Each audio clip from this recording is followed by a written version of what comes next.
Did you really think you could just move your parents into our home without asking me, Ryan? I asked, my voice shaking with a mix of anger and disbelief. Ryan, my husband of 6 years, looked up from his laptop with a smirk I had grown to hate. Oh, Amelia, don't be so dramatic. It's just for a while. Besides, it's not like you have a say in this. His words felt like a slap in the face. The house, a lovely 2-story in a quiet suburb, wasn't just any house. It was the home my grandparents had left me, the place where I wanted to raise our son Lucas, away from the negativity of Ryan's family. You do remember that this house is in my name, right? I shot back, my hands clenched into fists at my sides. Ryan's smug look faded, replaced by a hint of uncertainty. Our 2-year-old son, Lucas, wandered into the room, oblivious to the tension. I forced a smile for him as he reached up to me with his chubby hands. I picked him up and kissed his forehead, trying to calm down. I'm not okay with this, Ryan. Your parents have never respected me or our space. Why now? I asked, trying to keep my voice steady. Ryan shrugged, his indifference making me even more frustrated. They're family, Amelia, you wouldn't understand. Family, the word echoed in my mind mockingly. My own family, who ran a small but beloved coffee shop in town, had always been my safe haven. They were nothing like Ryan's controlling, overbearing parents. The doorbell rang, interrupting our standoff. Through the peephole, I saw them, Ryan's parents, suitcases in tow, ready to invade our life. My heart sank. Fine, Ryan, let them in, but this isn't over, I said angrily, handing Lucas to him before opening the door. Amelia, darling, cooed Ryan's mother as she swept past me without a second glance. His father followed, a stern man who'd barely acknowledged me since our wedding day. As they made themselves comfortable in my living room, I felt a familiar sense of intrusion. This was just the beginning, I realized. But as I watched them, something inside me changed. I was done being the compliant daughter-in-law, bending to their whims. I retreated to the kitchen, my mind racing. This was my home, my sanctuary, and I was ready to fight for it. The following days became a blur of unwanted changes. Ryan's mother, Elaine, had a knack for making herself overly present, which felt suffocating. She rearranged my kitchen, criticized my parenting, and acted as if our home belonged to her. Lucas shouldn't be eating that, Amelia. It's not healthy, Elaine scolded one morning as I prepared Lucas's breakfast. I held back a sharp reply, feeling her judgment like a slap. He's fine, Elaine. It's just cereal, she sighed, shaking her head. In our house, we believe in a proper diet. You really should learn. Her remarks felt like tiny jabs, wearing down my patience. Ryan, as usual, was no help, lost in his work and unaware of the growing tension. One evening, as I was putting Lucas to bed, Elaine barged into his room. He's still not sleeping through the night? You must be doing something wrong. Her words felt like a slap, making me doubt my abilities as a mother. I'm doing my best, I snapped back, unable to hide my frustration. Elaine's eyes narrowed. Clearly your best isn't good enough. Maybe if you had a real job and some structure in your life. Anger surged through me. This is my house, Elaine. You're a guest here. Remember that. Her laugh was cold. Oh dear, Ryan never mentioned how delusional you are. This is his house too, and as his mother, I have every right to be here. The next day, I reached my limit. I found Elaine in Lucas's room, going through his drawers. What do you think you're doing? I demanded, my voice shaking with anger. I'm just organizing. This room is a mess, she replied, not even bothering to look at me. That's it. I want you out of my house. Now, I exclaimed, feeling a mix of fury and desperation. Elaine turned to face me, her expression one of mock surprise. Your house? Oh, sweetie, you're just the wife. This is Ryan's house, too, and he wants us here. I stormed out of the room, my mind swirling with thoughts of Ryan's betrayal, Elaine's intrusion, and how they ignored my feelings. It was too much. I was tired of being pushed around, tired of my home being invaded by people who didn't respect me. That night, as I lay in bed, a plan started forming in my mind. I was going to take back control of my life, my home, and my son's future. Ryan and his parents had crossed a line, and it was time for them to realize I wouldn't be their doormat anymore. The fight was just beginning, and I was ready. A few days later, Ryan dropped a bombshell during an already tense dinner. My parents need to stay with us longer.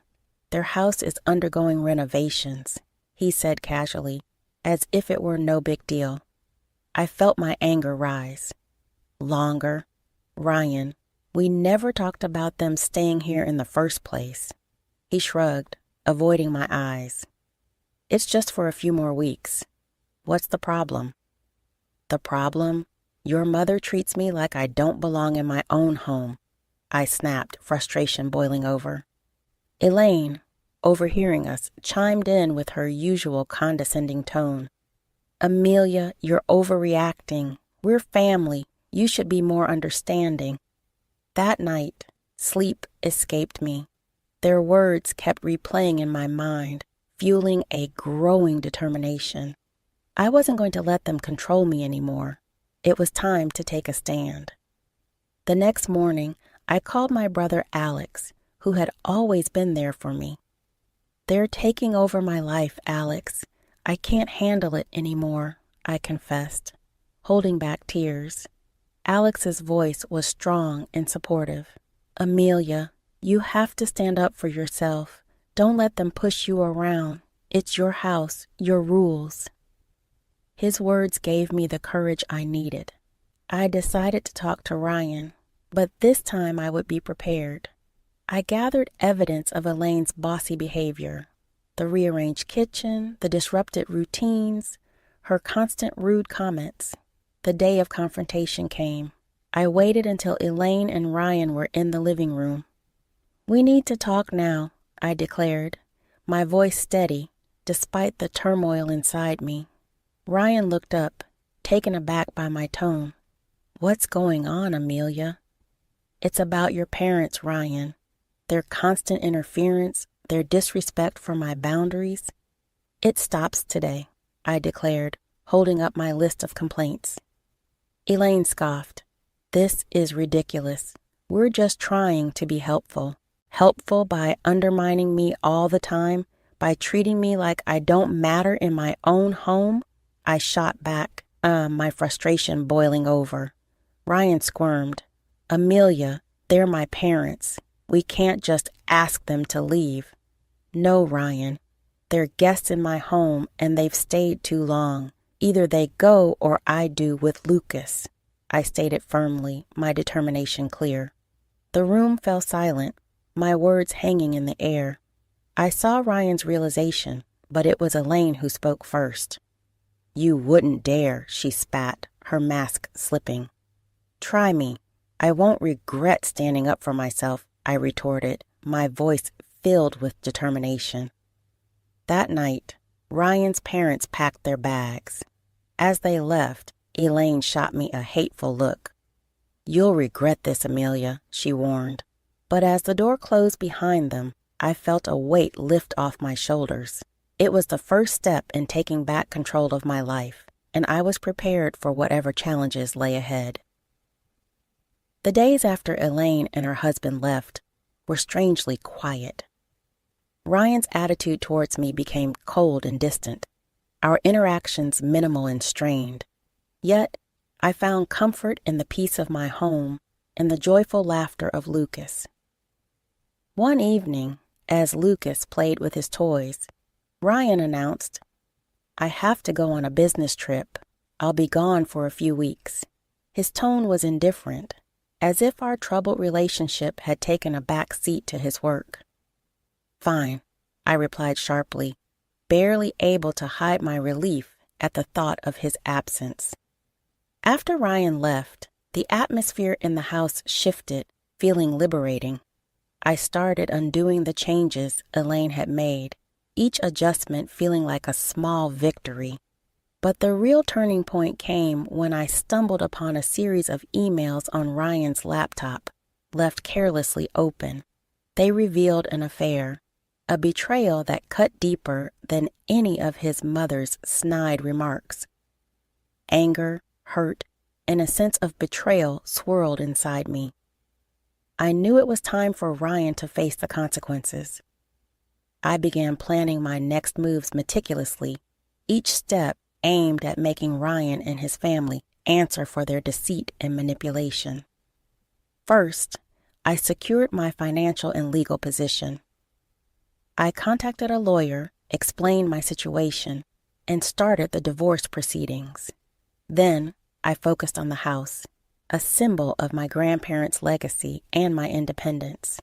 I reached out to a real estate agent. I want to sell the house quickly and quietly, I told her. She was surprised, but could sense the urgency in my voice. Are you sure about this, Amelia?